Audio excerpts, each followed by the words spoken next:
Bienvenidos a Incontenible Podcast, un espacio donde compartimos historias, consejos y soluciones para abordar la incontinencia urinaria con empatía y apoyo dirigido a cuidadores y familiares. Descubre el camino hacia una vida plena y sin límites. Bienvenidos a Incontenible Podcast, donde las ganas de vivir nos ayudan y nos motivan a compartir acerca de experiencias e información para crear conciencia en salud. En el episodio pasado hablábamos acerca de la incontinencia urinaria, pero asociado a la edad o al proceso de envejecimiento. El día de hoy profundizaremos un poquito más sobre algunos padecimientos que nos pueden ocasionar de forma secundaria la incontinencia urinaria en una forma severa. El día de hoy nos acompaña el doctor Félix Padilla. Él es médico especialista en urología y nos va a ayudar a desglosar un poquito más estos temas. Bienvenido, doctor. Hola, doctora. Buenas tardes. Muchas gracias por acompañarnos. Nos da mucho gusto que esté usted aquí. Y el día de hoy, como decía en esta pequeña introducción, queremos hablar de algunos temas relacionados a la incontinencia severa, que no solamente están o van de la mano con el envejecimiento. ¿Qué quiere decir esto? Pacientes que han tenido algún antecedente de algún traumatismo, un accidente cerebrovascular, algún problema de Alzheimer, incluso pacientes en condiciones del espectro autista o simplemente pacientes con obesidad que les cause de forma secundaria una incontinencia severa. Claro, mira, vamos a empezar a hablar de la incontinencia, tratando de diferenciar los diferentes tipos que hay de esta incontinencia. Supongo que ya lo vimos o lo vieron en el podcast anterior. La incontinencia de esfuerzo, la incontinencia urinaria de urgencia, la incontinencia urinaria mixta, pero también existen otro tipo de incontinencias que son poco conocidas, de las que poco se habla. Por ejemplo, la incontinencia por rebosamiento, de la incontinencia urinaria funcional, que se ve principalmente en pacientes adultos mayores o con alguna que no se relaciona con alguna enfermedad per se, sino con alguna condición física o del medio ambiente. Entonces, la incontinencia urinaria sí es un problema que pocas personas se atreven a mencionarlo. Es una enfermedad o una manifestación de una enfermedad que las personas les es vergonzoso manifestarlo como paciente, y el medio que se desenvuelve alrededor de los pacientes también es complicado entenderlo, es complicado manejarlo y apoyar a este tipo de pacientes. Sí. Si bien el objetivo de nuestra charla el día de hoy, y quisiera enfatizar un poquito en eso, es hacerlo que el público en general conozca que no solamente son pacientes, como decía, de ciertas edades, de edad avanzada, sino que estos padecimientos pueden ser producidos de forma secundaria por alguna otra situación médica, es decir, por algún accidente, por alguna alteración neurológica, etcétera. ¿Qué tan común es esto, doctor? Mira, es muy frecuente. Yo creo que para entender la incontinencia deberíamos de entender primero cómo funciona a grandes rasgos nuestro sistema urinario. Nuestro sistema urinario inferior funciona para dos cosas. Tiene dos funciones. Una es la función del almacenamiento y otra es la función del vaciamiento de la vejiga. Si nosotros entendemos estas funciones, no nos vamos a meter con todo el desarrollo bioquímico que influye, pero sí vamos a hablar de ciertos rasgos generales. Por ejemplo, que el almacenamiento de nuestra vejiga, para que nosotros podamos tener una buena micción, debemos tener todo nuestro sistema cerebral, ¿sí? Nuestro sistema de conducción, que es el sistema de la médula espinal, y las raíces nerviosas que van hacia la vejiga lo debemos tener intacto. Exacto, íntegro. Íntegro, exactamente. Pero no solamente eso, también tenemos que tener un ambiente social acorde a nuestras necesidades y nuestras capacidades. Ahorita vamos a hablar un poquito de eso. para que nosotros tengamos este sistema nervioso intacto, pues debemos entender que existen un sistema que hace que se relaje la vejiga para que pueda llenarse, y cuando se llena esta vejiga, otra parte que es el método de continencia, que intervienen los músculos y el esfínter, tiene que estar cerrado, ¿ok? Cuando la vejiga llega a su capacidad, le manda una señal a nuestro cerebro, que nuestro cerebro lo va a interpretar como que ya estamos listos, ¿sí? Pero aparte se llama el centro pontino de la micción. Ese centro pontino también está regulado por una corteza cerebral que tiene que estar intacta.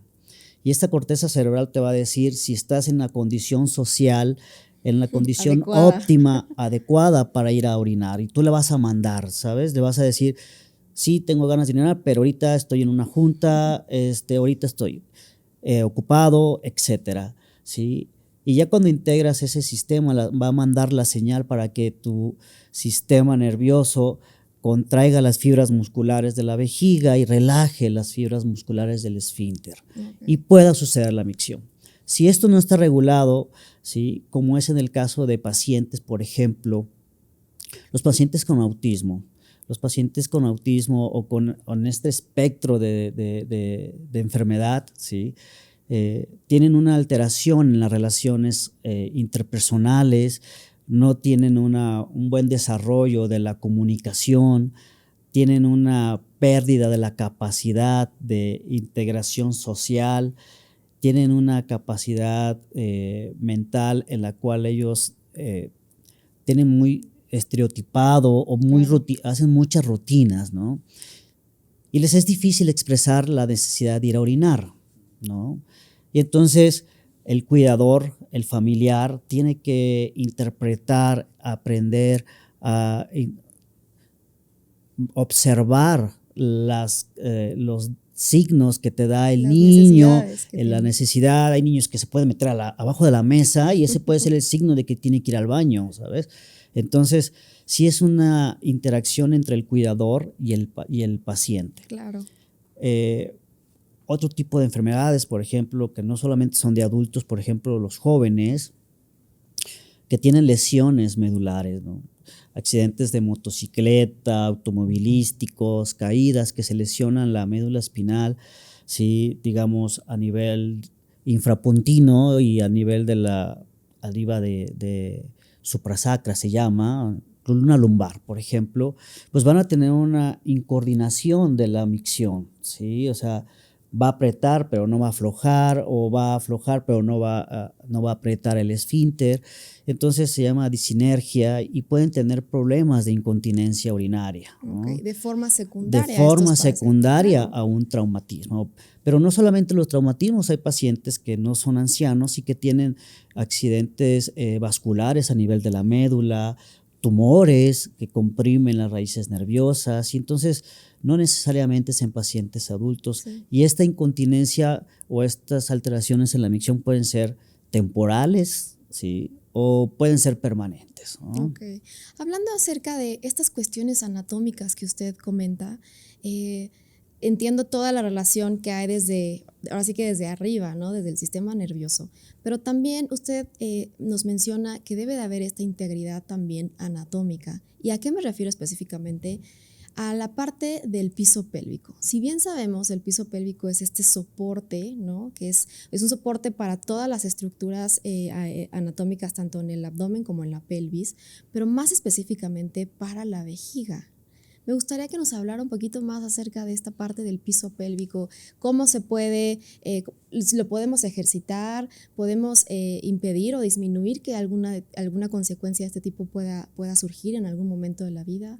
Claro, mira, definamos lo que es el piso pélvico. El piso pélvico, pues es una red de músculos que están integrados, fijos a todo lo que es la pared de los huesos ilíacos, el sacro, el pubis, y que contienen, como tú dices, los órganos de la pelvis, ¿no?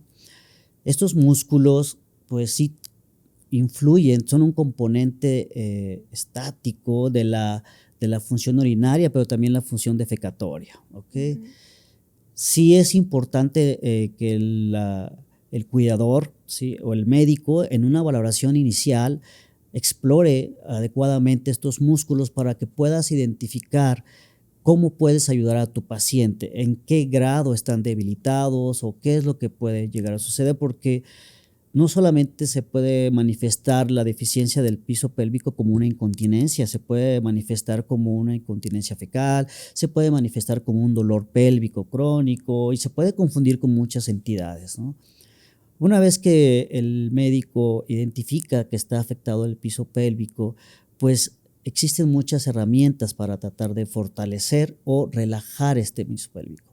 Lo primero que tienes que hacer es enseñarle al paciente o a la paciente, que generalmente son mujeres que tienen afectación del piso pélvico, pues por los partos generalmente, por la deficiencia de estrógenos también, o hombres y mujeres por el sobrepeso, también te puede generar una deficiencia en el piso pélvico, y muchas otras enfermedades musculoesqueléticas, etcétera.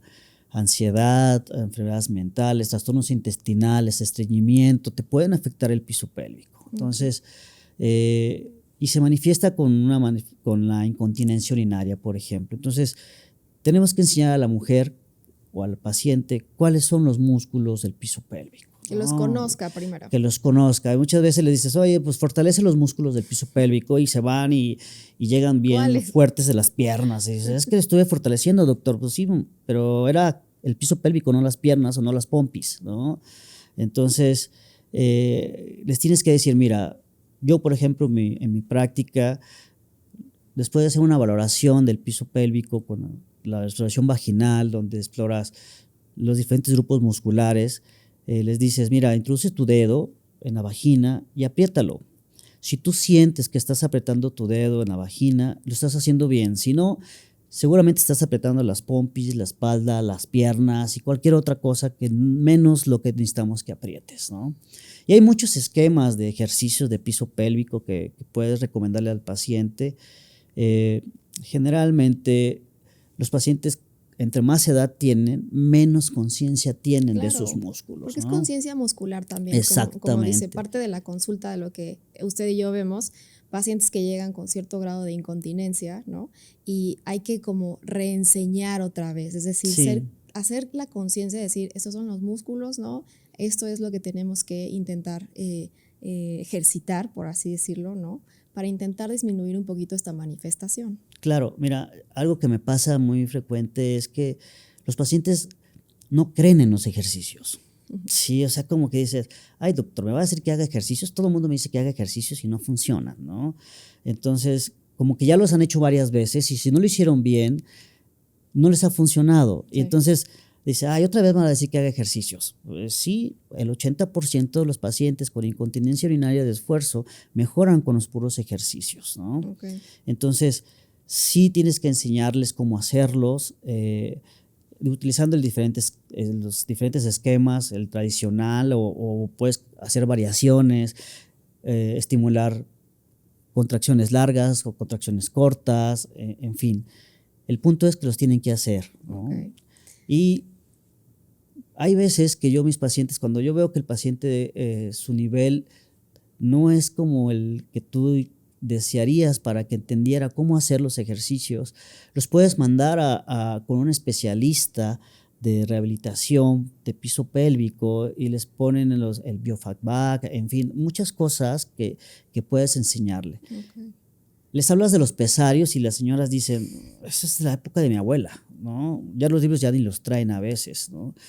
Ya ni los venden, creo. Entonces, es difícil conseguirlos, sí. ¿No? Entonces, no les gusta a las señoras traer pesarios, dices, porque antes a lo mejor las mujeres eran un poco más de casa, pero las mujeres ahora son más activas, o sea, son mujeres que andan para todos lados, y si bien están, a lo mejor no tienen una actividad económica laboral, pues sí tienen una actividad importante, social, el hogar, que es un trabajo intenso, el estar al cargo de los hijos, subes, bajas, vas, vienes, y es incómodo traer las pesas. Claro, ¿no? Y ahora que está tocando estos puntos importantes en cuanto a esta integridad neurológica, la integridad también anatómica, ¿no?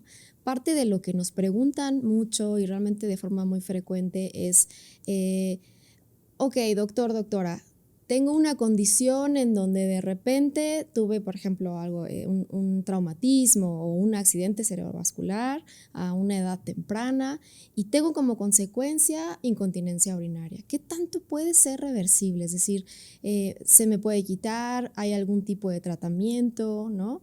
Esa es una pregunta. Y también otra de las veces que nos preguntan y llegan a la consulta son pacientes que dicen, ok, ¿qué opciones tengo? Es decir, ¿qué tratamientos médicos o qué intervenciones quirúrgicas puedo llegar a tener antes de decir voy a vivir con esta condición? Eso me gustaría que desglosáramos un Claro. poquito esto. Mira, el pronóstico de la incontinencia urinaria depende de la patología de base, ¿no? Claro. Por ejemplo, la pregunta sobre si algún paciente con lesión medular va a volver a recobrar la continencia, generalmente sí la recobran, ¿sí? Dependiendo el nivel De la de la lesión. lesión, la severidad de la lesión, obviamente, pero hay estudios que dicen que a los 6 meses, ¿sí? Un paciente, el 60% de los pacientes pueden recobrar la función urinaria. A los 9 meses, otro 30%. De tal forma que al año solamente el 10% de los pacientes pueden permanecer con este problema de incontinencia urinaria, ¿no? Okay. Obviamente siempre y cuando reciban un tratamiento adecuado, ¿no? De rehabilitación, de neuroestimulación, etcétera. Los pacientes que se quedan con este problema de la incontinencia urinaria, hay muchas opciones de tratamiento y manejo para ellos, ¿sí? Lo primero que debemos entender, si estamos clasificar a nuestro paciente, ¿no? ¿Qué tipo de lesión tiene y a qué nivel? Para que yo pueda poder ayudarlo. No es lo mismo tener un paciente con autismo, en el espectro de autismo, a tener un paciente con una enfermedad de una demencia, ¿sí? En todas sus diferentes categorías, Alzheimer, Parkinson, en fin, a tener un paciente con una lesión medular, ¿sí? O a tener un paciente no neurológico, o sea, que no Okay. tiene ninguna enfermedad neurológica, más sin embargo tiene una incontinencia urinaria, porque o se moja, etcétera. Entonces debemos clasificarlo. Por ejemplo, si tenemos un paciente que no tiene una enfermedad neurológica, no necesariamente un Alzheimer, Uh-huh. solamente un paciente de edad mayor. Pero el paciente de edad mayor, pues, tiene el problema para llegar al baño, ¿sí? Sucede que vive en una casa de asistencia donde está su habitación y el baño está, no sé, a 3 cuartos, ¿no? Pues el paciente no va a llegar, ¿sí? Y sobre todo si el paciente usa andadera o si usa bastón, ¿sí? Pues no va a llegar al baño. Entonces, ¿qué vamos a hacer con este paciente? O si el paciente tiene problemas de ceguera, ¿sí? Y se levanta, aunque tenga el baño a la vuelta de su Cerca. puerta, Uh-huh. cerca en su casa, pues en lo que encuentra sus lentes, se los pone, enciende la luz, va, se levanta, agarra su bastón, camina, ya se hizo pipí, ¿sí? Entonces, ¿qué tiene que hacer el cuidador ahí? Pues tienes que adecuar las condiciones para que tu adulto mayor pueda llegar al baño. Esa es la incontinencia funcional, ¿no? O sea, Okay. ponerle un letrero ahí, baño, facilitar el acceso, abrir la puerta para que pueda caber con su andadera, poner un timbre al lado de la cama para que cuando tenga inmediatamente el deseo, pues el cuidador esté ahí. Lo más sencillo es eso, Claro. ¿no? Puedes ponerle, hay condones, ¿sí? Que se usan para colectar orina, que no son lo ideal. Hay pañales que se pueden usar para el paciente, que el paciente luego se siente cómodo y no avisa, y hay que estarlos cambiando para evitar las infecciones, en fin. Ahora, si tu paciente tiene una enfermedad neurológica, pues obviamente tienes que desarrollar una empatía con este paciente, ¿no? O sea, Claro. decirle, no hay problema, ya te hiciste pipí, estar al pendiente del pañal, decirle, mira, vamos a ir a orinar cada 2 horas, sabes que ya son 2 horas, tienes que ir a orinar, voy a revisarte el pañal porque no me avisaste, a lo mejor ya te hiciste Sí, pipí. como crear estas condiciones que sean más favorables para el paciente. Exacto, y menos vergonzosas. Exacto. Y toca un tema muy, muy importante y muy relevante, ¿no? Por ejemplo, pacientes con este tipo de incontinencia que de repente, por ejemplo, si los periodos de incontinencia son más frecuentes por la noche, por decir por un ejemplo, ¿no? Que podamos darle como este apoyo al paciente y decir, mira, te podemos poner un pañal, ¿no? Que va a ser absorbente de acuerdo también a tus necesidades, porque si bien en el ejemplo de la línea que tenemos en Affective, hay una alta variedad de estos productos y hay para diferente tipo de incontinencia. Y como usted lo ha mencionado, hay pacientes que requieren cierto o en mayor o en menor medida apoyos diferentes. Es decir, estos pañales nos pueden ayudar a darle como que un poquito más de confianza al paciente, de que se sienta en un ambiente protegido y también seguro. Ujú. Y tocante, por ejemplo, en un paciente que tiene ya un diagnóstico de una incontinencia severa, ¿qué podemos hacer para evitar las infecciones de vías urinarias recurrentes o de forma que se presenten de forma muy continua, doctor? Mira, primero clasificarla. Siempre o sea, no puedes dar algo si no sabes qué es lo que tiene tu paciente y dónde lo vas a clasificar, ¿no? Porque antes de dar antibióticos profilácticos y todo esto, pues tienes que ofrecerle el mejor tratamiento, ¿no? Y uno de los mejores tratamientos para la incontinencia que tu paciente tiene por una vejiga hiperactiva, por una disinergia, en fin, puedes ofrecerles cateterismo intermitente. Okay. El cateterismo limpio intermitente es la mejor opción para disminuir el riesgo de infecciones, ¿no? Obviamente muchos pacientes no lo aceptan o les es difícil, pero si tienes un cuidador que te lo haga con toda la técnica que debe realizarse, pues es una opción muy viable. Si vas a usar pañal, por ejemplo, se recomienda que lo tienes que estar cambiando continuamente. Si le vas a ofrecer la sonda permanente, que no es lo más ideal, pero es una opción muy limpia, ¿sí? Obviamente también trae riesgo de infecciones. No está indicada la profilaxis antibiótica en pacientes que tienen sonda, por ejemplo, pero si tú detectas que tu paciente está teniendo continuamente infecciones por la sonda, pues tienes que revisar la técnica con la que la estás aplicando, si se está limpiando, si se está aseando, etcétera. Y puedes ofrecer diferentes esquemas de antibióticos profilácticos para tu paciente. Ok.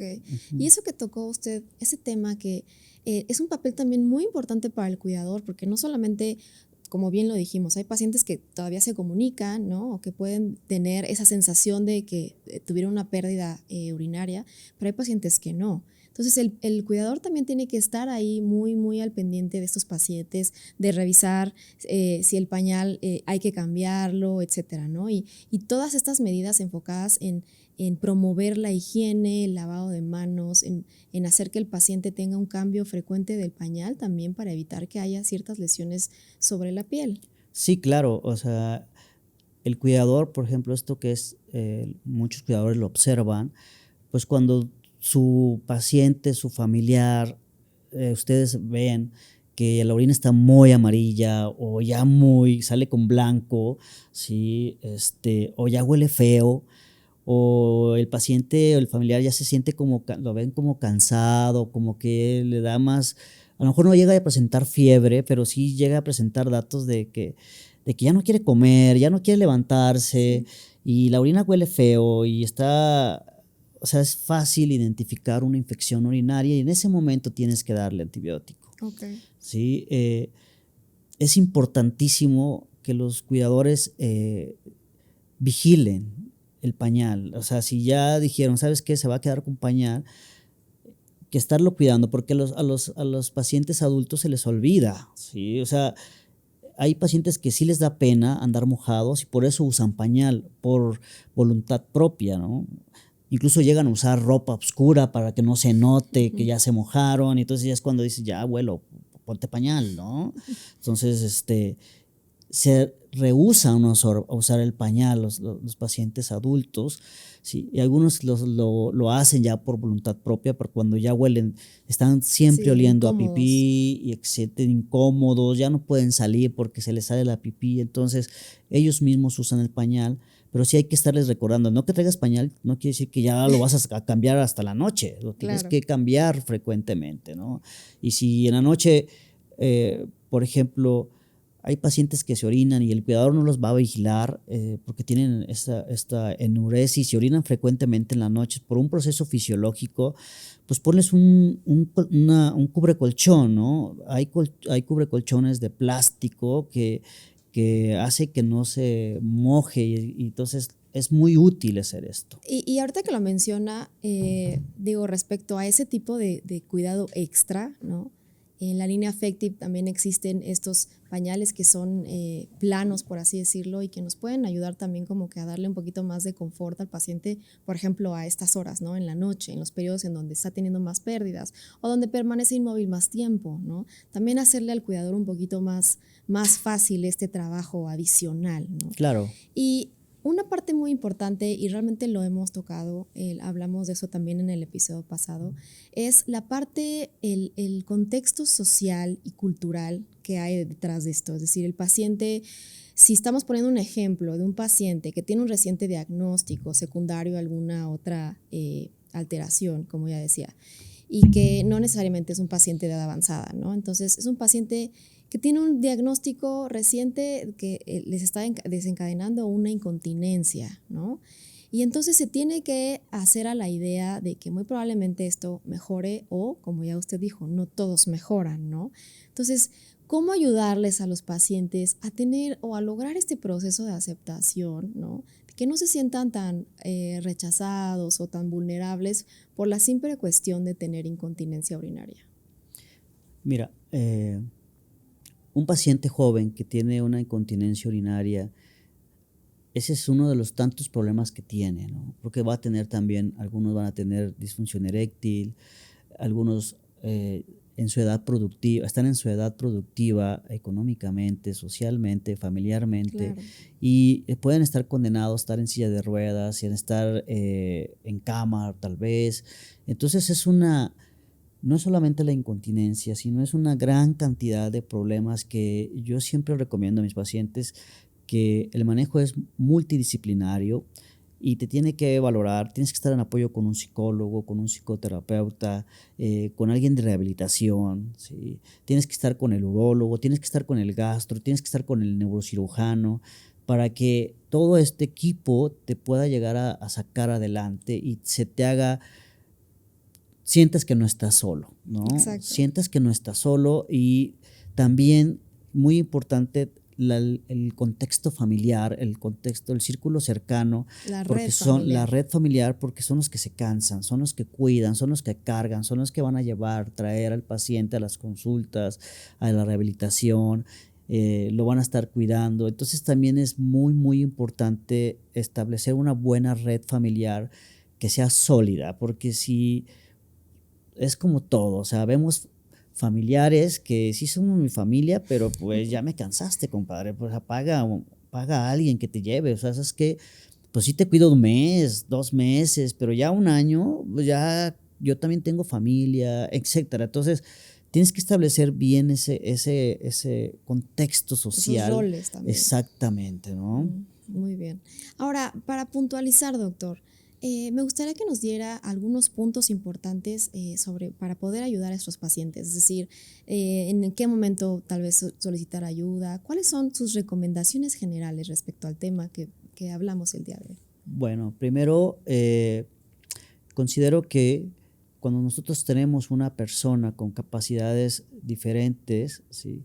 Primero reconocerlo, aceptarlo, ser honestos con nosotros mismos, hasta dónde vamos a poder cuidar a este paciente, a esta persona, ¿sí? No porque vayas con el médico, con la persona que te vaya a ayudar y digas, no, sí, sí, yo puedo, yo voy a ser capaz de hacer tal o cual cosa, sí, sí, sí, yo tengo el suficiente recurso social, económico, lo que tú quieras, es realmente reconocer nuestras capacidades, hasta dónde vamos a poder ayudar a nuestro familiar, a nuestro paciente.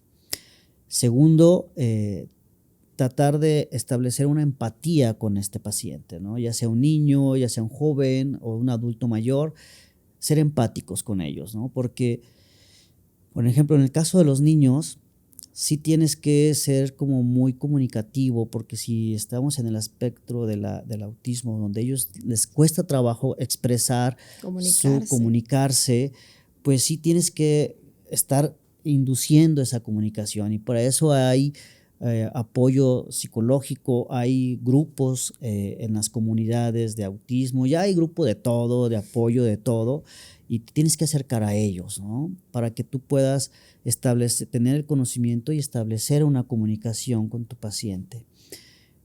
Si es un adulto mayor, pues obviamente no juzgarlo, no castigarlo, no regañarlo. Al contrario, demostrarle esa confianza de decir, oye, sabes que ya me hice pipí, ya estoy así, porque si tú lo regañas y, ay, otra vez te hiciste, o sea, ay, a lo mejor le dices lo mismo, pero de diferente, le puedes decir lo mismo, pero de diferente forma o diferente tono, y él no lo va a tomar como una vergüenza, porque de por sí ya una persona adulta mayor ya es vulnerable, se siente el duelo de la pérdida, porque antes era un hombre fuerte, una señora fuerte que te llevaba y traía a sus hijos vueltos, y ahora es la que depende, ¿no? Entonces es una pérdida, sufren un duelo por esa pérdida, y entonces, y si tú aparte le agregas, sí, que eres un viejito cochino, una viejita cochina, y ya te hiciste pipí, ya hueles feo otra vez, mamá, o abuela, o tía, o señora, entonces eso sí está mal, ¿sabes? Sí. Entonces, creo que es establecer una empatía con ellos, con el paciente, con la persona, creo que es una forma de ayudarlos muchísimo. La otra es que saber reconocer los signos de una enfermedad.